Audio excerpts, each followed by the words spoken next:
Have you ever stared at your to-do list, the one packed with 19 tasks, and thought to yourself, where do I even begin? You start your day answering emails, then jump into meetings, reply to a few messages, try to squeeze in some progress on your side hustle, maybe open that online course you've been meaning to finish, and suddenly, it's 8 p.m. You've been busy all day, but if you're honest, you didn't actually move forward on the stuff that matters most. Here's the wild part. What if doing less, not more, is actually the real secret to getting more done? Sounds strange, right? But that's exactly what this book teaches.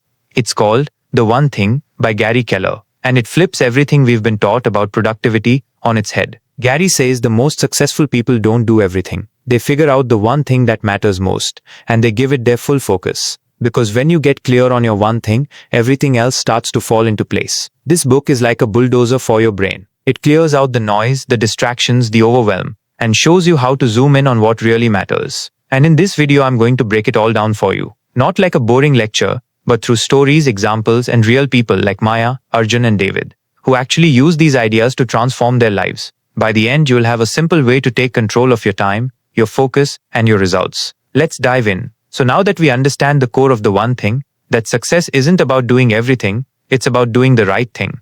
The big question becomes, how do you actually find that one thing? Because let's be honest, we live in a world that celebrates hustle culture. Everyone's busy, everyone's multitasking, but not everyone's making real progress. Think about it. How many times have you ended your day exhausted, yet still felt like you didn't move forward?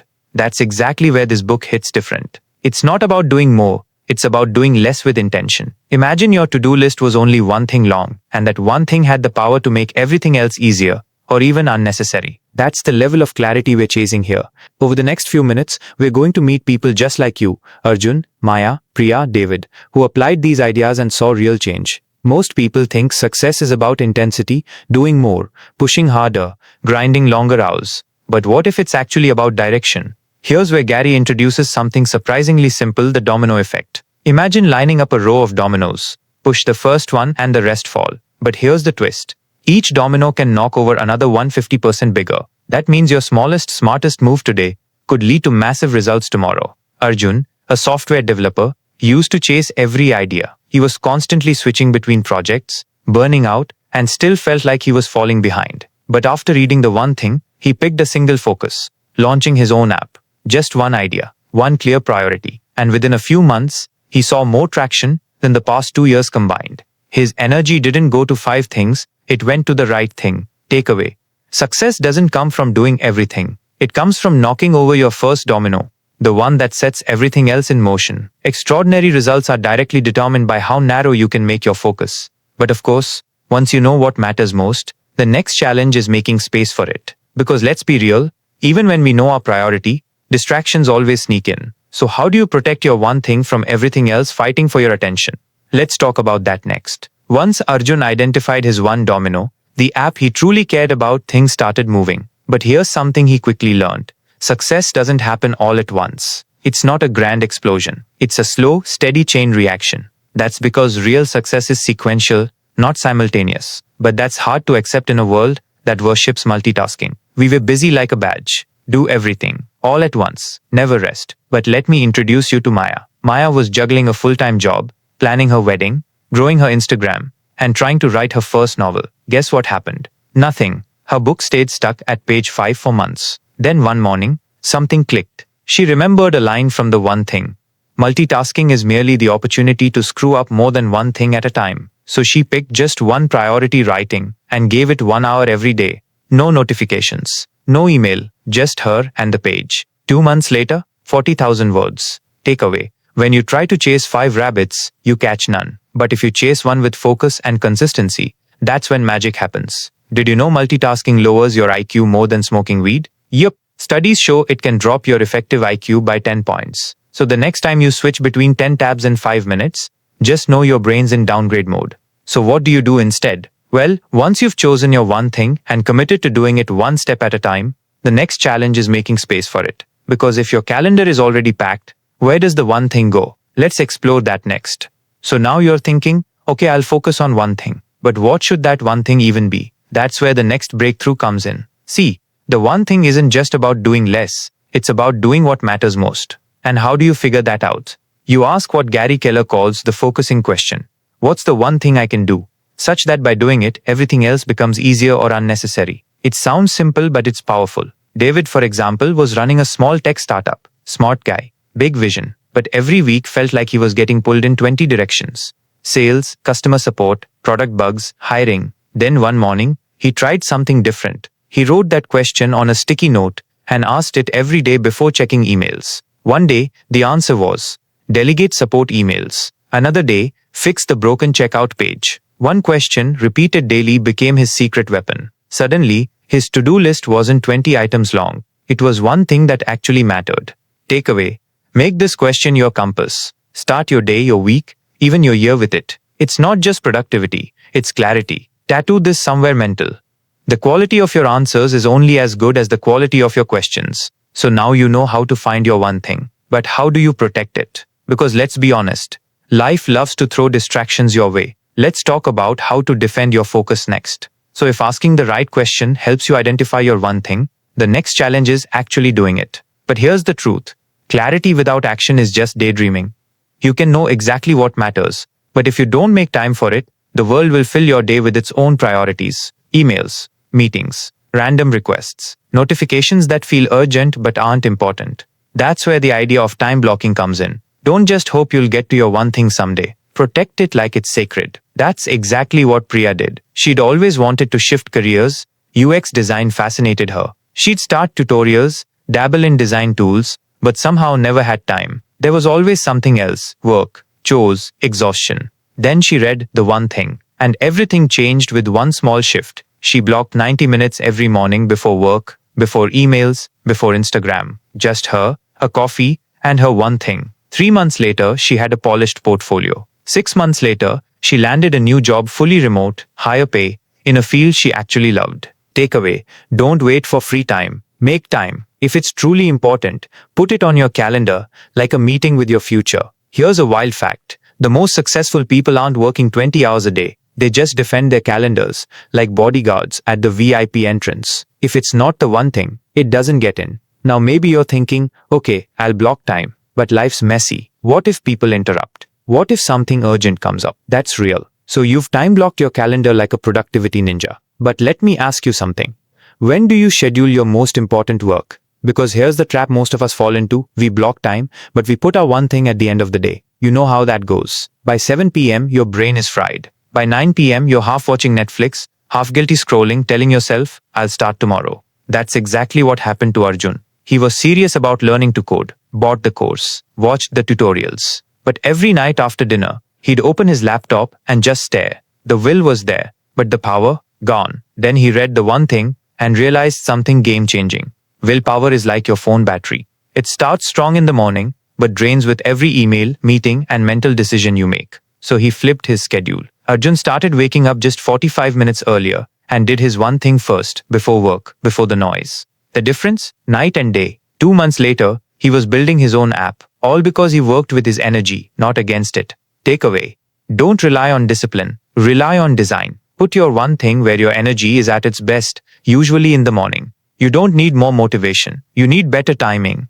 Even the most motivated people can't fight biology. So now we know when to do the one thing and how to guard the time for it. But what happens when life keeps pulling you in every direction? Well, the next idea will teach you how to stay on track, even when everything around you is trying to pull you off course. Let's go. So we've learned how to protect your energy by doing your one thing first. But here's the next trap that sneaks up on you: other people's priorities. You can wake up early, time block your morning, feel amazing, and then spend the rest of your day getting pulled into 5 meetings, 3 favors, 2 quick chats, and suddenly boom, your focus is gone. That's exactly what happened to Maya.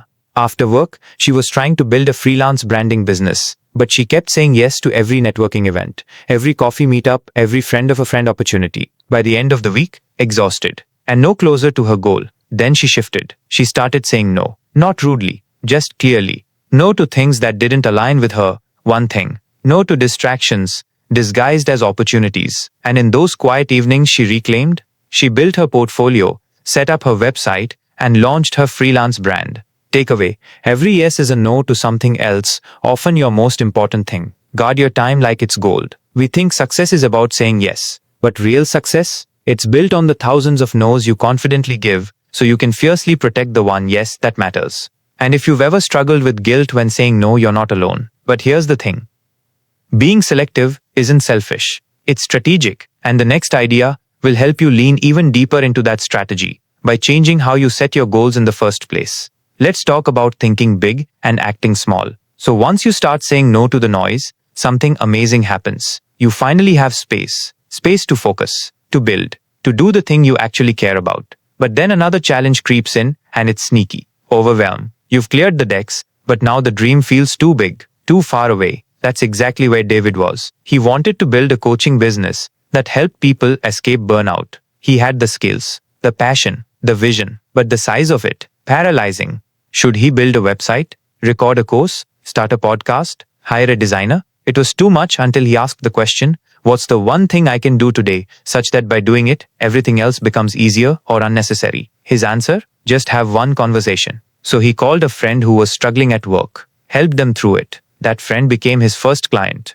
Then came a referral, then another. One tiny step at a time, David built the business he dreamed of. Takeaway: don't wait for the perfect moment. Don't try to leap the whole staircase. Just take the first step, then the next. Let momentum do the heavy lifting. You don't need to be fearless. You just need to be consistent. Big dreams are real, but they're built with small, repeatable actions. Now at this point, you're probably thinking, okay, I'm doing the one thing, protecting my time, taking small steps, but what about when life gets chaotic again? Well, that brings us to the final, most grounding idea. So you've cleared space, you've taken that first step, you've built momentum, you're focused, consistent, saying no, and owning your time. But here's a twist no one warns you about. Your one thing will change.